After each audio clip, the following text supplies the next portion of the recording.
I do a lot of gardening research online, so I see a lot of ads for gardening stuff. Some of these gardening tools in the ads are super useful, but some not so much. Welcome back, casual gardeners. Today we're going to talk about what you need to start seeds, some tools that aren't necessary but may be beneficial for starting seeds, and some seed starting tools that are just an absolute waste of money and leave them in the warehouse, please. Just like in the garden, all you really need to start those seeds is seeds, soil, and sunlight. And water. But because we're working indoors, you will want to put that soil in some sort of container. Our lives are full of free containers, so you don't actually need to buy seed starting containers. Yogurt containers, pudding cups. Here's a cottage cheese tub from a couple years ago. I use it for scooping stuff because I don't want to buy a scoop. All of those single-use plastic containers can see a second life. Just drill some holes in the bottom so you've got drainage. These plus a sunny window are going to be sufficient if you're just starting a few seedlings in the spring. You will struggle to start very tender plants like tomatoes and peppers because they need more heat than most of us have in our houses to really get good germination. But I did have success with them. It just got better as I added more tools. Because the seedlings we're starting aren't going to rely on the soil we give them long term, the two big factors to consider are particle size and water retention. You need particles that are small enough that you're going to get really good soil contact with your seeds so that the soil can conduct the water to the seed and get it to germinate. You need good enough water retention so that the soil can conduct that water to the seed and get it to germinate. Once the seed has germinated, it actually doesn't matter as much because the seed, well, nature finds a way. If you don't have seed starting mix available, but you do have regular potting mix, you can run that through some sort of coarse sieve and take out the larger particles, like the bits of bark and stuff that would make your contact poor. And that is sufficient to start seeds. You can also easily make your own seed starting mix, and that's going to become important as you grow more and more seedlings in the spring. My go-to mix now is 2 parts peat moss or coco coir, 1 part compost, and 1 part perlite or vermiculite. And the perlite or vermiculite is just to keep your drainage rocking out. If you have worm castings, you can swap those for the compost and just add a little bit more perlite or vermiculite to make up for that drainage deficit because worm castings are dense. For an even more freely draining seed starting mix, you can swap out one of your parts of peat moss or coco coir with coarse sand. I don't do formal measurements when I'm mixing my seed starting mix, and all of my measurements are by volume, not by mass. Perlite is not massive. It's very, very not dense. So if you did it by mass, you'd have something really weird. Don't do it. Most big box stores and nurseries are going to sell bagged seed starting mix, and it's perfectly okay to just go buy some and not bother making it from scratch. Once you've really caught the seed starting bug, your ragtag assortment of yogurt cups isn't going to cut it anymore. So there is going to be additional equipment you're going to want to get. You're going to want to get something that accommodates more seedlings per unit area so your ever growing seed starting operation can keep growing. You may find that that little south facing window that was sufficient for 5 to 10 seed starts isn't going to be able to cut it anymore. You need more space, and that's fine. Starting from seeds is going to save you enough money in the long run that investing in a little bit more equipment is usually worth the investment. There are a lot of expensive grow lights on the market. You don't need them. I've been super happy with some cheap fluorescent shop lights that I attach to a chain so that I can raise them and lower them as needed.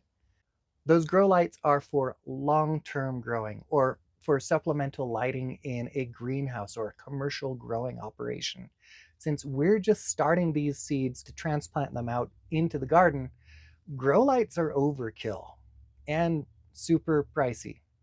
Buy the brightest fixture you can with the budget you've got. That's why I prefer the cheaper fixtures, because you can usually crank out a lot more lumens per dollar if you're spending fewer dollars. I bought my 4 foot long high output fluorescent shop fixtures back before LEDs got so cheap. It's when white LEDs were brand new. So you can actually save even more money now with LED shop light fixtures. And white is fine. You don't need all the reds and the blues and the things. You can turn your lights on and off manually, but that's a pain. And I've learned that I am a better gardener when I automate everything I possibly can. I just use a cheap light timer like the ones you plug a lamp into to try to convince the burglars that you're not on vacation. Most seedlings are fine with a photo period of 14 to 16 hours per day. Photo periods of less than 12 hours can stunt growth, and if you just leave your lights on all the time, some plants will do weird things, like really weird, not very good things. If you're outgrowing your window, it's worth considering shelves. Putting shelves in your seed starting space will do 3 very important things for you. First of all, shelves provide something to attach your lights to, so paying for shelves means you don't have to pay for a specialized light stand. Secondly, shelves allow you to stack your seedlings. You can put 2 or 3 times as many seedlings in the same footprint of space. Thirdly, and super important for me in my garden, is that shelves allow you to keep your seedlings out of the reach of children, or in my case, pets. My cats want to eat my seedlings, and I do not want that. So having a shelf, I'm actually able to put a screen around my plants and just keep the cats away. I paid about $100 for my 4 foot wide metal shelves. There's probably been some inflation since then, but I think paying for shelves is a really good idea. Watering a bunch of individual seedlings can take up a bunch of time, and also if you're not careful, you can damage delicate seedlings. And that's why seed trays are the way to go, so that you can bottom water a bunch at a time. You can buy 10, 20 size trays at most nurseries and big box stores, or I actually prefer to buy them online. Sometimes you can get a discount on a package of multiple 10, 20 trays at like Greenhouse Megastore or even on Amazon. As long as your shelf is level, a 10-20 tray will allow you to bottom water all of your seedlings at once, which is great. Trays are also really handy for moving your seedlings around. For instance, when it's time to harden them out, you're going to be taking them outside and moving them back inside every day. It's a pain in the butt to do that individually or 2 or 3 at a time. A tray will let you do it like a bunch at a time and just save you a lot of hassle. Investing in seed inserts for your seedling trays once you've graduated up to 10-20 trays should be a no-brainer. I can fit 6 seedlings in this much space. How many yogurt cups can I fit here? Not 6, 3 at best. Or if you're like me and you like to reduce the amount of plastic that you're using in your garden, you can invest in a soil blocker. Wow, that's really squeaky. I've found that if you are using a soil blocker, it's a good idea to invest in smaller trays as well, because it's just really hard to label seed blocks. It's just a block of soil.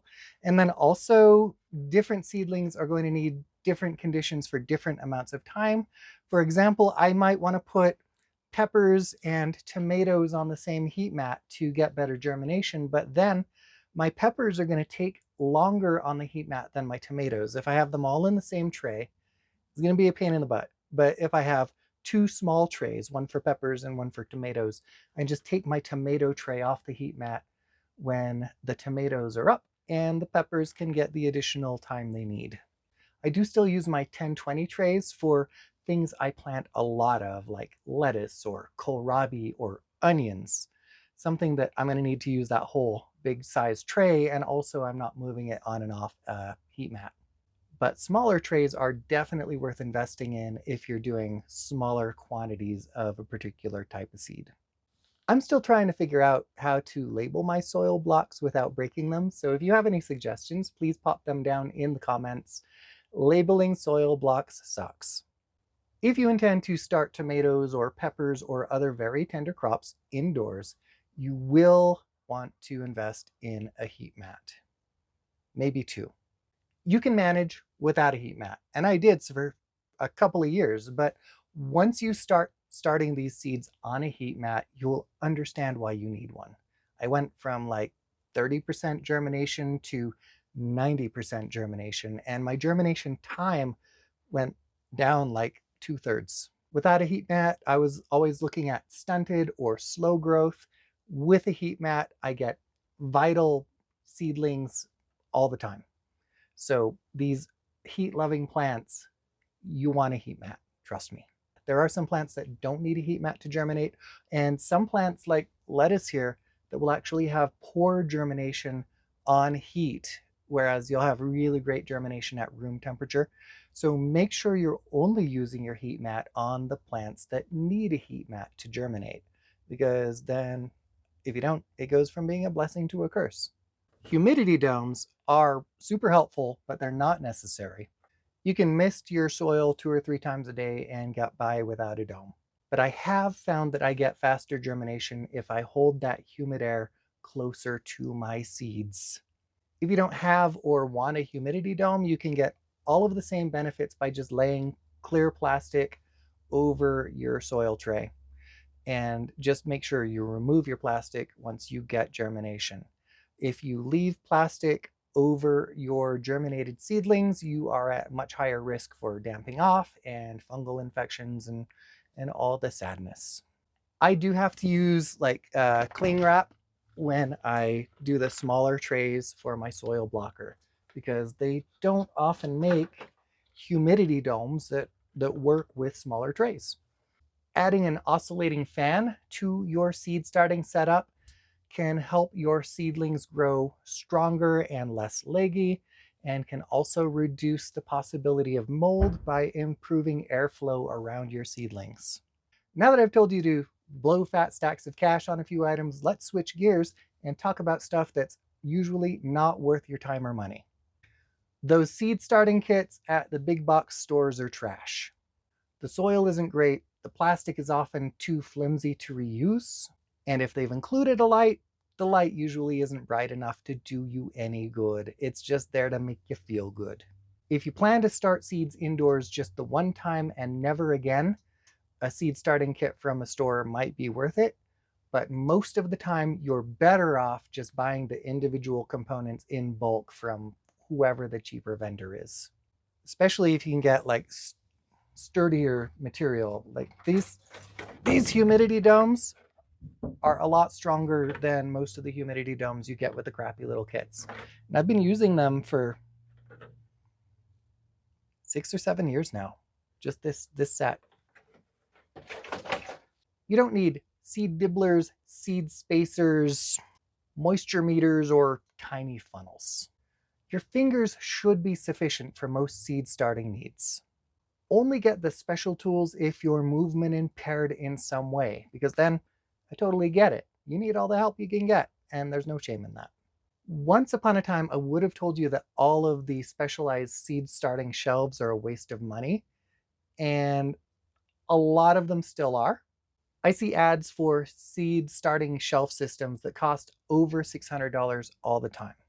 I'm comfortable saying none of those are worth it. The only reason you should ever buy a seed starting shelf system is if you have money to burn and you think it looks nice. It's okay to buy things just for pretty. But there are actually a few shelf systems on the market now that look like they might be cheaper than buying the individual parts and DIYing them together. Just for example, I found a system from Spider Farm online that is cheaper than buying the individual components. So now it's probably more appropriate to say it's usually not worth buying that seed starter shelf system, but sometimes it might be, especially if you're not very handy. So now you know my opinion of what you need and what you don't need to start seeds indoors. Your opinion may differ, and if it does, you should come at me in the comments. Don't forget to like this video if you found it useful or entertaining, and subscribe to my channel if watching a middle-aged man talk about gardening is totally your thing. I have included some product links down in the description in case you just want some ideas of the things I've been talking about. Those are affiliate links. Be warned that I'm getting a kickback if you click those links, and Jeff Bezos gets to buy a second yacht. If you don't want to help Jeff Bezos buy a second yacht, please buy these items locally, preferably at a nursery, not a big box store. Thank you so much for joining me here in my garden today, and I hope you have a wonderful time in your own.